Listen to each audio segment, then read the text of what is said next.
Hey, ich bin's Pinky. Wir hatten vor 2 Tagen im Discord eine interessante Diskussion, oder was heißt eine interessante Diskussion? Eine interessante Frage, und zwar gab es ein kleines Bildchen, das ist dies hier, was im Prinzip jemand gepostet hat und gefragt hat, dass es nicht versteht. Da geht es darum, wie man seinen Gegner vernünftig countert. Ich persönlich war der Meinung, dass nicht alles auf dem Bild hundertprozentig stimmt. Mein erstes Beispiel wäre da die zweite Formation. Als ganz einfaches Beispiel, die würde ich nämlich mit Kaff-Speer und nicht mit Speer-Kaff countern.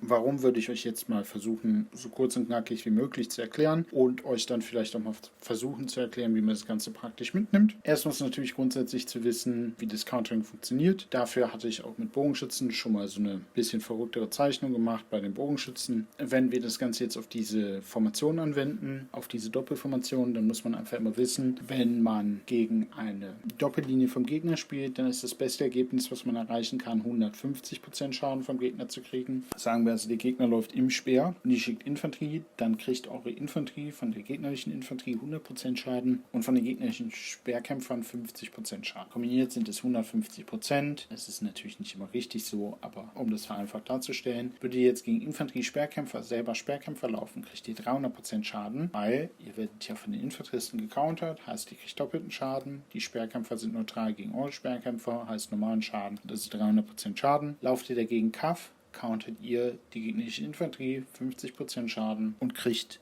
doppelten Schaden von den gegnerischen Speerkämpfern, macht in Kombination 250% Schaden. Das heißt, man kann einfach erstmal ganz neutral betrachtet, ohne Stats etc. gegen eine Doppellinie, wie auf dem Bild zu sehen, zwischen 150 und 300% Schaden nehmen. Damit kommen wir eben auch gleich zu dem Punkt, weshalb ich gegen die zweite Linie halt Kaff-Speer laufen würde und nicht Speer-Kaff, denn eure Speerkämpfer nehmen zwar von der Kavallerie nur halben Schaden, von der Infanterie aber doppelt, das sind 250%. Würdet ihr die Formation umdrehen, kriegt ihr wiederum eure Kavallerie von der gegnerischen Kavallerie normalen Schaden, von der Infanterie aber nur 50%. Dasselbe zieht sich auch durch andere Formationen so ein bisschen durch, würde ich einfach dahinter schreiben. Jetzt ist erstmal die Frage, was kann man damit machen?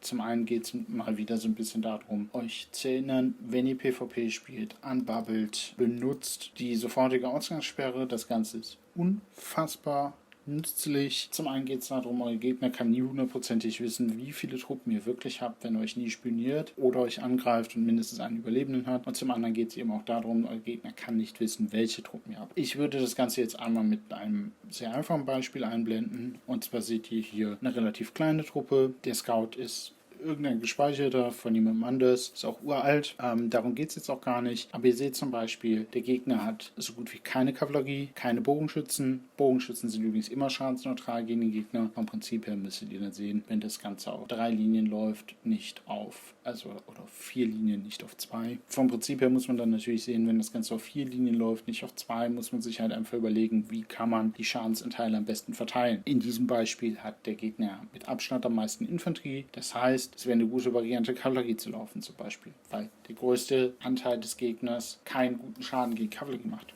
Jetzt hat der Gegner noch ein paar Speerkämpfer, das heißt, ihr könntet auch einfach gut Infanterie laufen. Das heißt, die Infanterie wird nicht gecountert von der Infanterie, nimmt normalen Schaden, ihr countert die gegnerischen Speerkämpfer und Kavallerie gibt es so gut wie gar nicht, nur ein ganz, ganz kleiner Anteil und Bogenschützen sind eben auch keine da, aber die machen sowieso immer normalen Schaden gegen alles. Das heißt, da spielt es keine so große Rolle, welchen Truppentyp ihr gegen die Bogenschützen schickt. Sagen, es geht gegen only Bogenschützen, dann schickt ihr einfach das Stärkste, was ihr habt. Für das Ganze gibt es nochmal ein bisschen größeres Beispiel. Hier ist es ähnlich gelagert.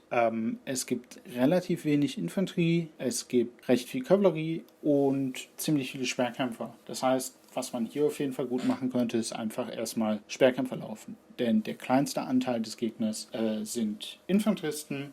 Und das ist eigentlich immer eine gute Variante, wie ihr vom Prinzip her euren Truppentyp aussuchen könnt. Ihr könnt euch immer überlegen, ich greife mit dem Counter von dem an, was mein Gegner am wenigsten countert. Also in dem Beispiel, der Gegner hat am wenigsten Infanteristen, nämlich Speerkämpfer. Hätte er jetzt am wenigsten Speerkämpfer, würde ich Kavallerie nehmen. Hätte er am wenigsten Kavallerie, würde ich Infanterie nehmen. Damit minimiert ihr erstmal euren Schaden, den ihr kriegt. Natürlich könnt ihr dann, wenn ihr einmal angegriffen habt und ihr seht die Frontline, dann könnt ihr euch überlegen, wenn der jetzt Kavallerie-Frontline ist, dann lauft ihr halt Speerkämpfer.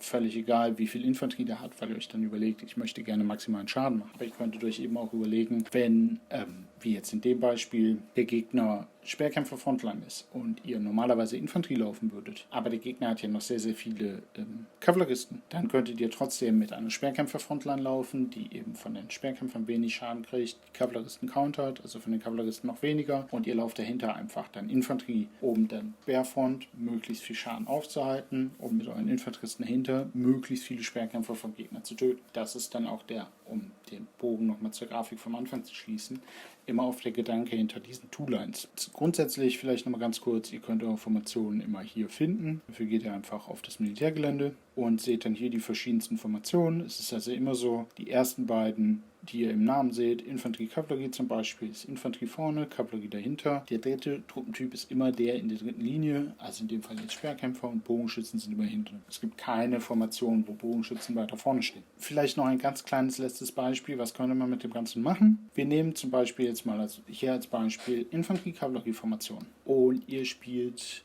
Castle Siege. Oft ist das Problem bei der Castle Siege, wenn ihr euch ins Castle stellt, der Gegner scoutet euch, sieht, welche Truppen ihr habt, macht seine Rallye auf, macht das im perfekten Konter auf. Gegen eure Infanterie-Sperrkämpfer zum Beispiel wäre das jetzt in seinem Fall Infanterie-Kavallerie, weil seine Infanterie steht gut da gegen eure Infanterie und eure Sperrkämpfer, und die Kavallerie in der Backline kann auf jeden Fall eure Infanteristen countern. Das heißt, auch wenn ihr schwer in seid, was man ja im Bericht nicht sieht, steht der Gegner immer noch gut da, einfach weil die Infanterie von ihm ja in der Frontline steht.